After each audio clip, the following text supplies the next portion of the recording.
Saudi Arabia is pumping oil at $120 a barrel and losing nearly $130 million every single day. Meanwhile, Russia is pocketing 492 million euros a day from the exact same crisis. That's a swing of over $32 billion in a single month. Most people hear oil hit 120 and think every oil-producing country is celebrating. Most people get this completely wrong. Here's what they don't tell you about the Strait of Hormuz crisis. The price of oil is not what determines who wins. There's one variable that nobody is talking about, and it flips the entire oil producers win narrative on its head. That variable is market access. By the end of this video, you will see the exact revenue calculations that prove $120 oil is actually destroying the Gulf states while secretly enriching Russia, Canada, and American shale producers. And the math is not even close. Let's start with what everyone believes. Hormuz closes on March 4th, 2026. Oil spikes 42% in a single month. Brent crude hits $120 intraday. And the world assumes Saudi Arabia, the biggest oil exporter on Earth, is swimming in cash. Oh, if only it were that easy. Here's the math nobody shows you. Before Hormuz closed, Saudi Arabia was exporting roughly 6.6 million barrels per day at about $80 a barrel. That's $528 million in daily export revenue. Not bad. Then Hormuz closes. Oil spikes to $120. Sounds great for Saudi Arabia, right? Wrong. Saudi Arabia's exports collapsed 50% in March 2026. They went from 6.6 million barrels per day down to 3.33 million barrels per day. That's according to Bloomberg. So let's do the math. 3.33 million barrels per day times $120 per barrel equals $400 million per day. They went from making $528 million a day to $400 million a day. That's a loss of $128 million every single day, even though oil prices jumped 50%. And it gets worse. This isn't a Saudi problem. This is a Gulf-Wide catastrophe. By March 12th, Gulf countries collectively cut oil production by 10 million barrels per day. Kuwait's exports fell to 280,000 barrels per day. Iraq dropped to 561,000. Qatar crashed to 135,000. Here's why. Saudi Arabia has a 200-kilometer pipeline to the western port of Yanbu on the Red Sea. That pipeline is the only reason exports didn't fall to zero, but it can only handle about half their normal volume. That's why we see a 50% drop, not a total collapse. The other Gulf states don't even have that backup.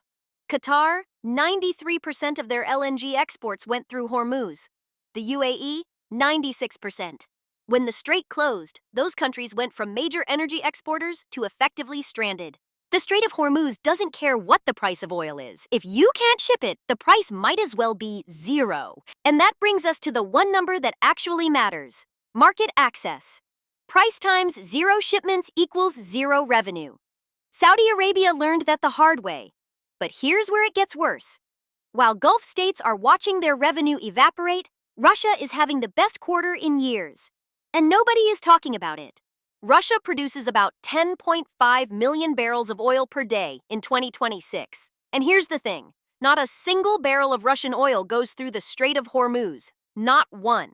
So when Hormuz closes and oil spikes to $120, Russia gets all of the price benefit and none of the shipping disruption. They have full market access at peak prices. The numbers are staggering. In February 2026, Russia's total fossil fuel export revenue hit 492 million euros per day. That's a 7% jump from January, month over month. Their crude oil revenue alone reached 232 million euros per day, up 13% in a single month. Let's put that in perspective. At 492 million euros per day, Russia generated roughly $32 billion in fossil fuel exports over February and March combined. And that number is climbing every week the crisis continues. And who's buying all this Russian oil? China. Over half of Russia's fossil fuel exports, 5.7 billion euros in February alone, went to Chinese buyers. China is taking 52% of everything Russia sells. So here's the wealth transfer that nobody wants to admit.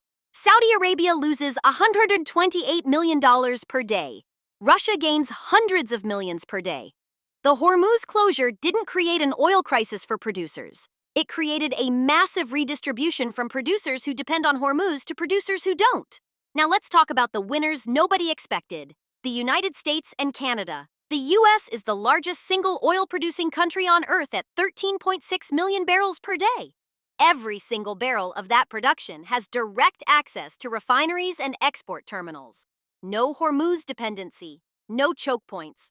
When oil jumps from $80 to $120, that's a $40 premium on every barrel American producers sell. At 13.6 million barrels per day, that's an additional $544 million per day flowing into U.S. energy companies. Per day. But the real story might be Canada. Canada opened its first LNG terminal in July 2025, 8 months before the Hormuz crisis. The timing could not have been more perfect. That terminal, LNG Canada, has an initial capacity of 14 million tons per year. And here's what makes it matter right now. Before Hormuz closed, Qatar and the UAE were exporting massive amounts of LNG through the strait. When it closed, those exports collapsed. Qatar and UAE LNG shipments dropped by over 300 million cubic meters per day. That's 2 billion cubic meters per week wiped off the global market. Qatar's Ras Laffan facility, the world's largest liquefaction plant, has been offline since March 2nd. That's 2 days before Hormuz even officially closed. This was a coordinated strike on global energy infrastructure, not a shipping blockade. And who fills that gap? Canada. They walked into a market vacuum they didn't create but are perfectly positioned to exploit. Their LNG capacity is expected to hit over 1 billion cubic feet per day later this year, with plans to reach 19 million tons per year by 2030. Now, I want to be clear about one thing. American consumers are not winning here. Gas prices jumped from $2.98 per gallon in late February to $4.08 by early April. That's a 37% increase in 5 weeks. American producers are making a fortune. American drivers are paying for it. And this crisis is far from over. Analysts at Macquarie put a 40% probability on oil hitting $200 a barrel if this war drags into June. Columbia University's Jason Bordoff says there is no policy option to prevent $200 oil if Hormuz remains closed. The Dallas Fed is forecasting a 2.9 percentage point hit to global GDP in the second quarter. Before the crisis, the IEA was actually forecasting a 3.84 million barrel per day global surplus for 2026, the biggest projected oversupply since 2016. Then, Hormuz closed, and overnight, that surplus turned into the largest supply disruption in modern history: 8 million barrels per day wiped from the market. So here's what you should take away from this. The next time you hear oil prices are up, oil producers win, remember the math. Price means nothing without market access. Saudi Arabia is pumping $120 oil and losing money. Russia and North American producers are collecting the windfall. This isn't an oil price story, it's a market access story. And the countries with pipelines, ports, and shipping routes that bypass the Strait of Hormuz are the only ones actually cashing in. The math never lies. If this video changed how you think about the Hormuz crisis, hit subscribe.